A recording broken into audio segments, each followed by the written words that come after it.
Chapter 9. Ryder couldn't believe his luck. It was the second time that he's been captured by that psychotic king. He was ready to put Jason into his place and understand that he can't go up against the Paw Patrol, but how? Right now, Ryder and the others were in the back of a military truck. His arms and legs were chained to the bench, long enough for him to move them freely but not only in his seat. The pups were chained up by their hind legs. They've been on the road for what felt like hours.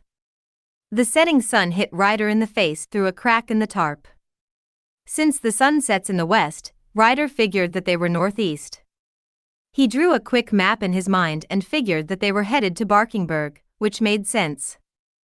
Ryder looked around the back of the caravan. The pups were sitting on benches along the side of the truck on Ryder's right side. 6 soldiers held weapons pointed to the ground opposite of them, but that didn't make it better. Ryder looked outside and saw glimpses of another truck right behind them. He guessed that there was another one in front of the truck with just as many, if not more, soldiers. Ryder looked through the window separating the bed and the cab. Inside the cab, a soldier was driving while the man in black clothing was on the phone. Ryder couldn't make out the words, but judging from Tristan's body movement, it was a catch-up call. Ryder looked down at his pups. They stared at the soldiers, the ground, and at Ryder. He knew that they were expecting him to have a plan, and he hated the fact that he didn't. He doubted the weapons that the soldiers were holding were just for show. Any sudden movement from any of them would put them all in danger. He lifted his palm to ask them to stay calm. The pups understood the message. The entire ride was silent except for the sound of the truck driving on the road. After a while, the truck came to a halt. Tristan poked his head into the back of the truck. "Time to move," he said. "King Jason is becoming impatient." A soldier unchained Ryder and led him off the truck. Ryder realized that they were on the bridge that led to the castle. His suspicions about going to the kingdom were true. One by one, the pups exited the truck and stood around. Once all the pups were out of the truck, Tristan said, "Move along.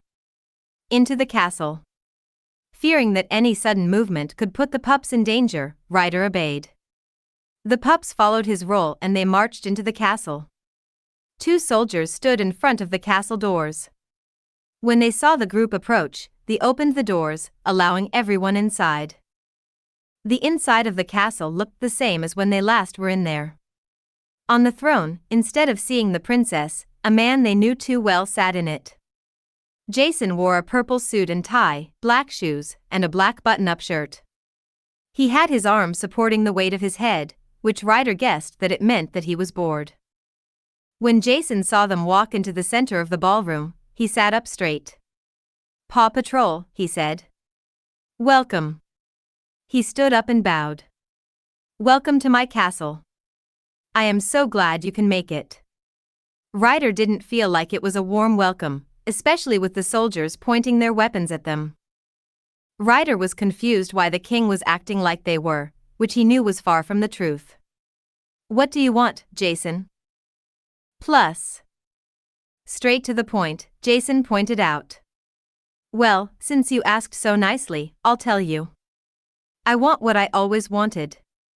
To take my rightful place of king of the world. Create a kingdom so big that no one will dare go against me." "You're crazy," Sky yelled. Ryder didn't know where the cockapoo's sudden burst came from, but he couldn't agree more. Jason chuckled. "I'm not crazy," he said through his teeth. "You can't be crazy if the world itself is not sane. If anything, I am the least crazy person on the planet." Ryder and the pups were confused by this statement. "How so?" Rocky asked. "Well, you and your team wouldn't know. For some miraculous reason, your little town has been spared of the true face of people. You have not witnessed the darkness that has filled the world, but I have. I have seen, survived, suffered through the world. People who turn on themselves, their families, those who they love, all for what? A status of wealth?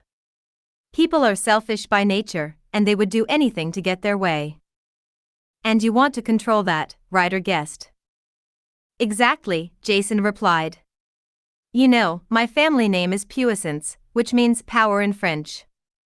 And being a descendant of past rulers, it is my birthright to rule all. With me in charge of the world, there will be no fights between countries. There will be no rich, no poor, no strong or weak, no good or bad. There will only be those under me. And what about everyone who doesn't obey? As the old quote says, the sacrifice of the few is worth the lives of the many, or something like that. There will be an example of what happens when you don't obey. Just like I'm going to make an example out of you. He raised his hand, and the soldiers closed in around them. They got closer up to the point where Ryder could barely see the king as he sat down on his throne. What are you going to do? Ryder asked. Kill us. That would be too easy, Jason said with boredom.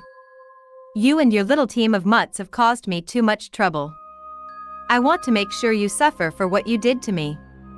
But all in its time. Tristan, take them to their holding cells until I say to move them. Tristan looked at the king.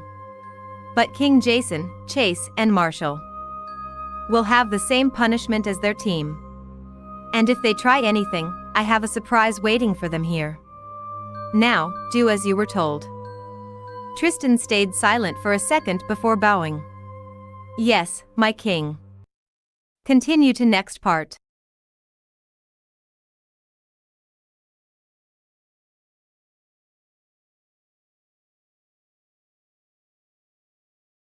Chapter 10. Chase, Marshall, and the others loaded everything they thought that they would need into the air patroller. They loaded up their vehicles, food, and equipment among other things. They didn't know how long they were going to be in Barkingburg, so they grabbed enough blankets and pillows for everyone. Luckily, Robodog was activated, so the plane was set to autopilot. Chase activated stealth mode on the plane. Okay, he told everyone as the plane sped off, if we keep this speed, we should get to Barkingburg by sunset. Before we arrive, let's go over the plan. A large screen appeared that closed off the back half of the plane.